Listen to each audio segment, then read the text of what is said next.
Welcome to this week's WWE Raw Recap show brought to you by RP2 Division. Now here is your host, Ronald Ray.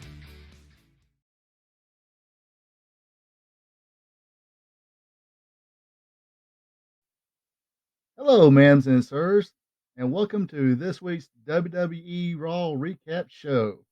I'm your host, of course, Ronald Ray, your boy with a cornbread accent. And this week's Raw takes place at the Wells Fargo Center in the Fighting City, as Matt Hankins would say, uh, of Philadelphia. And of course, this week also, uh, they celebrate 30 years of Raw. Uh, wow.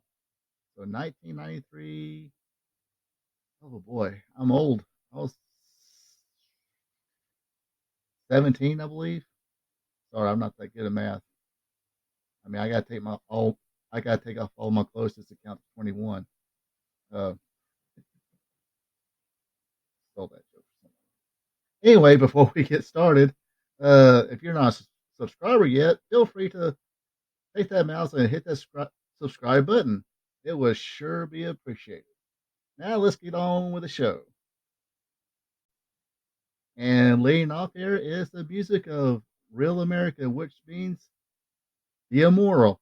Hulk! Oh, I can't do it against my man impression. I'm sorry. Maybe if I practice at it. But anyway, Real American Hits. Hulk Hogan comes out with Jimmy Hart.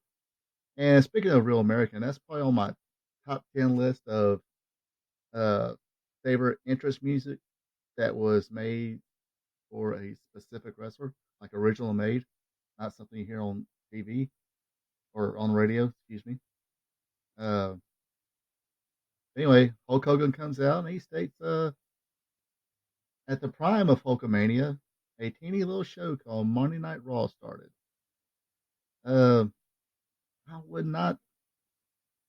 I'm not sure I would really call 1993 the prime of Hulkamania. I think it was kind of starting to decline a little bit by that time.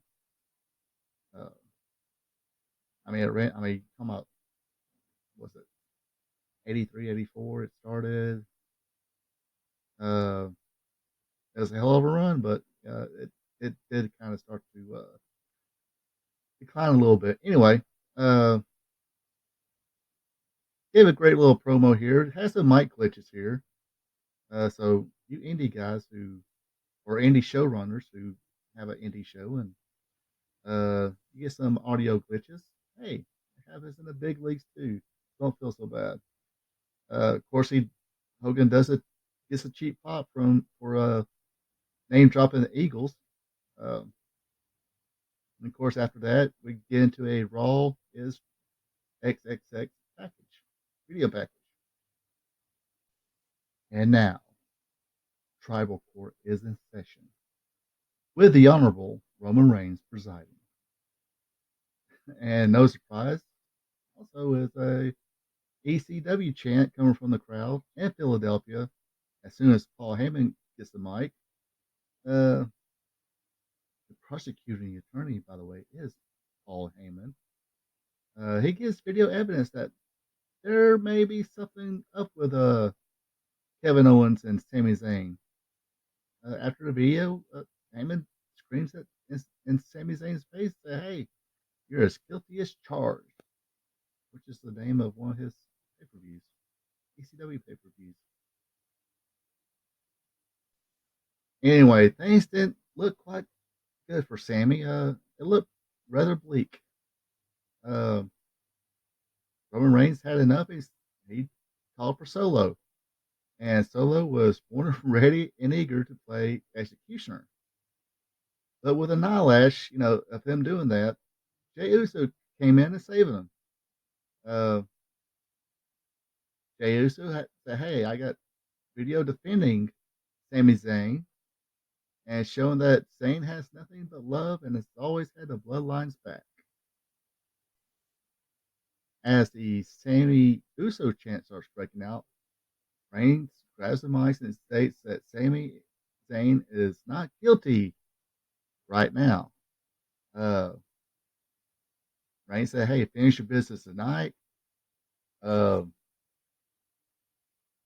Then after the night, go home, and he don't want to hear or see him again until the Royal Rumble, where the final test will take place to find out if he is Bloodline. I hope this thing is recording pretty well. Sorry, I don't mean to digress. Move around too much sometimes. Anyway, we finally got our first match here, and it's an Australian rules tag team match for the actually Raw uh, tag team championships. It's the Usos with Sami Zayn and Solo Sikoa and their corner taking on the Judgment Day, Damian Priest, and the Convict, Dominic Mysterio. Uh, anyway, Jimmy and Damian start things off. They get action gets spilled out in the ring, and as Jimmy was about to go after Priest, he notices that Mysterio is looking behind him and makes him pay for it. But this gives Damian the opportunity to get a shot in, and this will give the Judgment Day the advantage for several minutes.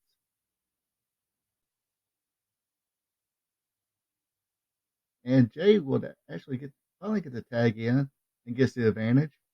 He goes to the top rope, but gets pushed off by Finn Balor, who gets caught and gets ejected. So you see he's doing his best Bobby Cox impression here, I guess.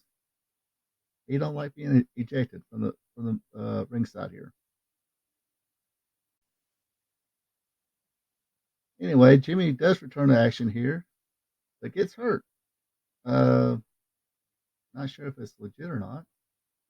Anyway, they let Sami Zayn, gives him permission to replace Jimmy Uso, and it pays off. Sami Zayn comes in the House of Fire, and they get the win. Uh, Jey Uso feeds Sami Zayn Dominique for the Day 1 3D. And your winner is still Raw Tag Team Champions, the Usos.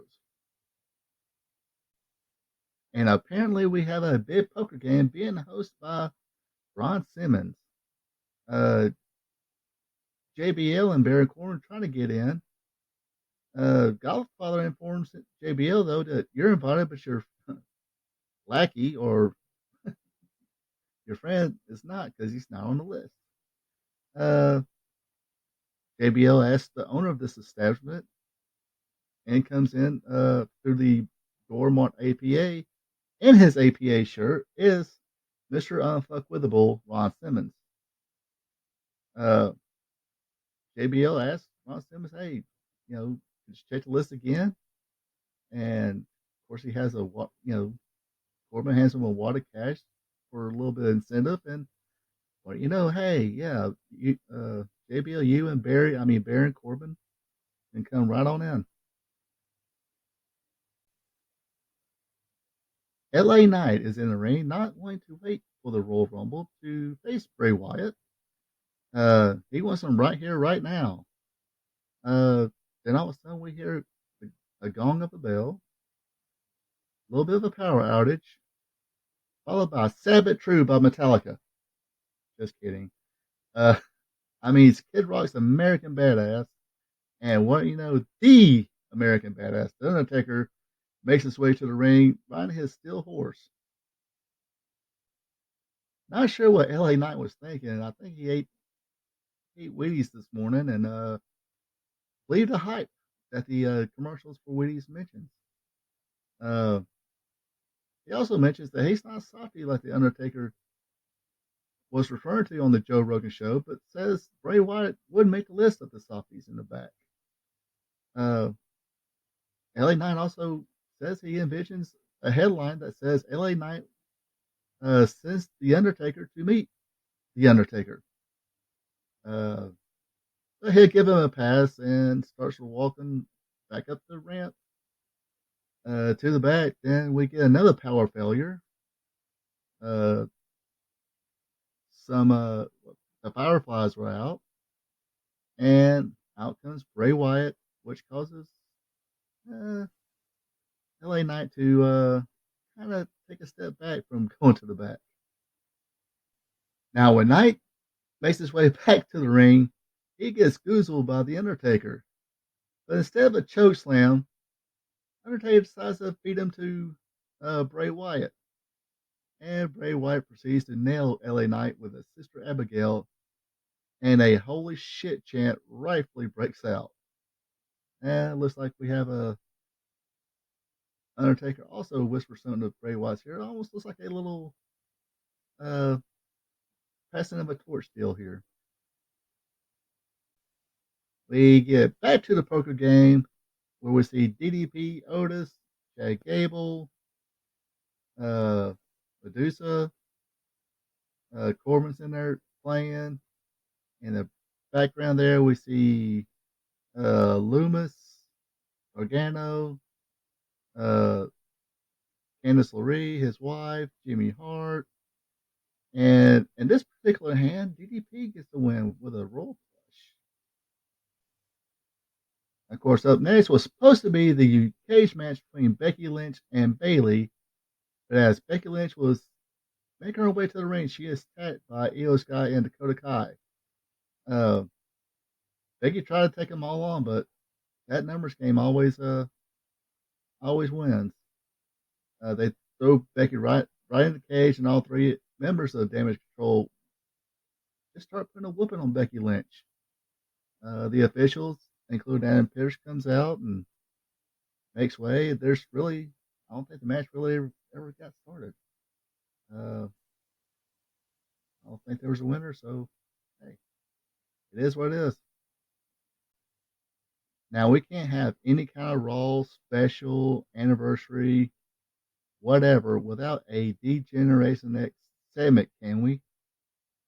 Oh shit, no. Of course, the music hits. This is also, or probably, I'd say somewhere on that top 10 list of original entrance music. Uh, Out comes Triple H, Shawn Michaels, X Pac, the Road Dogg, Jesse James, and Kurt Angle. I guess they couldn't pry Billy Gunn away from AEW. Uh, and of course, this was acknowledged when Road Dogg stopped during the intro at the part where he usually introduces Billy Gunn, but they all turn around and look at Kurt Angle, and Kurt Angle states, "Hey, I always want to be a part of DX," and he rips the shirt up, the shirt he had on, and exposing that underneath the shirt he had on was a DX shirt.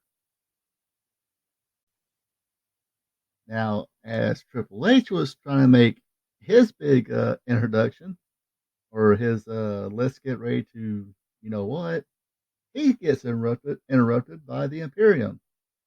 They make their way to the ring. Guthrie berates DX on their filth and nonsense.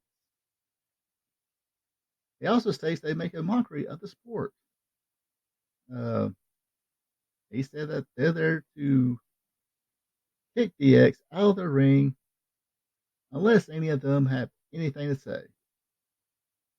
And all of a sudden, we see Triple H go right up to Guthrie's face and says, "I'm retired." Michaels said, "Hey, I'll super kick you, but he's too old." X-Pac has shin splits, and Road Dogg is like, "Are you kidding me? I'm not going to fight." They do a big DX huddle, and Triple H says, "Hey, Kurt Angle will fight you." Then Kurt Angle denies that. Triple H then wishes that anyone, will come out to fight them. Out comes Seth freaking Rollins. Uh, then X-Pac points out, "Hey, there's one of Seth, but still three Imperium." Out comes the Street Profits. Triple H states that, "Hey, this booking stuff is hard. Need somebody to come out here who can handle this." And of course, out comes Teddy Long. Uh, and of course, everybody decides that, hey, we need a uh, special someone to keep things in order. course, Angle then rips his DX shirt to reveal that he has a red, white, and blue referee shirt. Now it's all settled. We have Seth Rollins came in with the Street Profits against the Imperium with Special Enforcer Kurt Angle. Uh, hey, we also got a special guest commentator and Jerry the King Lawler.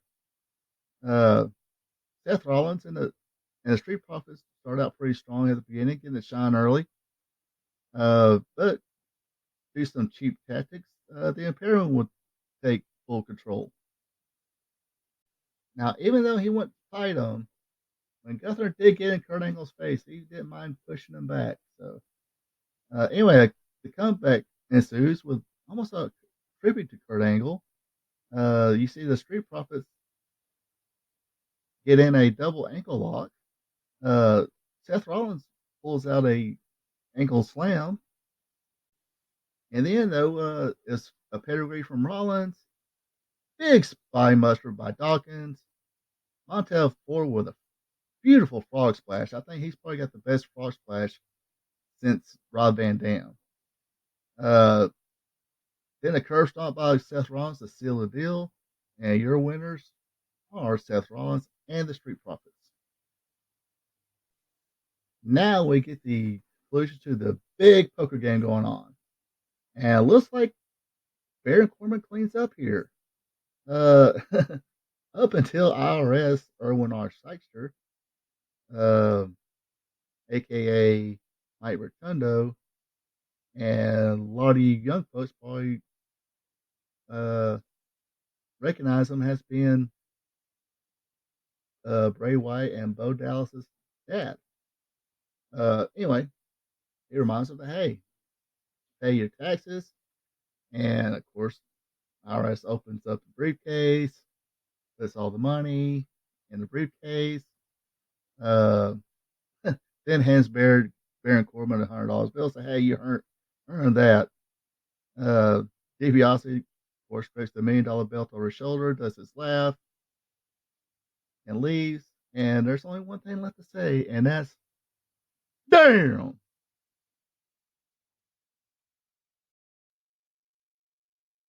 And next segment we got the Nature Boy coming out to introduce Charlotte Flair. Charlotte Flair states, hey, Raw is where the women's revolution started. And even though she's the SmackDown champion, Raw will always be her home. But before she can say anything else, out comes the Raw Women's Champion, Bianca Belair. Belair gives Charlotte her props, but tells her, hey, do your thing on SmackDown because Raw is Bianca Belair's. Of course, now we got Sonya Deville comes out and she puts her 2 cents on everyone, which leads to a match between her and Bianca Belair. Match starts off with Bianca Belair having her way with Sonya here. At one point, she just threw her down and gave her a gesture to kiss her ass. But Deville would get the advantage for a little bit, got a little bit of shine, but Belair will make a comeback. Hits the KOD for the 1-2-3, and your winner is the Raw Women's Champion, Bianca Belair. After the match on the big screen, we get the repossessed Alexa Bliss stating that come the Royal Rumble, she's going to beat Bianca Belair and become the Raw Women's Champion. Now this brings out The Miz, who is in the ring complaining that he didn't have a segment scheduled. No Miz TV for him on the Raw 30th anniversary. Of course, we start hearing some cheers from the crowd. That's because Kevin Owens is coming through the crowd, comes in, and jumps in the ring to give The Miz a stunner. Owens then gets on a mic and says, hey, he's going to do whatever he has to do to beat Roman Reigns to become the undisputed champion. But before he leaves, he sees Miz about to get up and gives him another stunner. Now it's time for the main event. No DQ match for the United States Heavyweight Championship between the champion, Austin Aries, against the almighty Bobby Lashley. The match starts off with Austin Theory taking an ass whooping from the almighty, but Theory would come back and show, hey, he's pretty strong too. When he nails a vertical suplex into a over-the-knee backbreaker. And there's a few spots here where, Theory gets the advantage, whacks Lashley with a chair, but Lashley will come back and nails Theory with a spear onto the floor. And from there, we just have back and forth, weapons all over the place. And of course, it being a Philly, home of ECW, we got to bring those tables out. Bobby Lashley would wind up putting Austin Theory through a table. Of course, this takes Austin out. Lashley would collapse from exhaustion, but this, of course, will bring out Brock Lesnar. Brock Lesnar makes his way to the ring and proceeds to give an F5 to Bobby Lashley. And since he's just feeling happy, he gives Austin Theory an F5 on top of Bobby Lashley. Referee will make a 3 count, which favored, Austin Theory. So your winner and still United States champion is Austin Theory. And that's how the show ends, boys and girls. So, wow, yeah, this is one packed show. Now, a show like this, the anniversary shows, they should be 3 hours. But just a normal Raw, when they trim that back down to 2. But this was a fun show. I know there was going to be, a lot of segments. This, that's the way these special anniversary type shows go. Whether it be the 30th anniversary or the 2000th episode, whatnot. They're gonna bring a bunch of legends out and have a little segments here and there.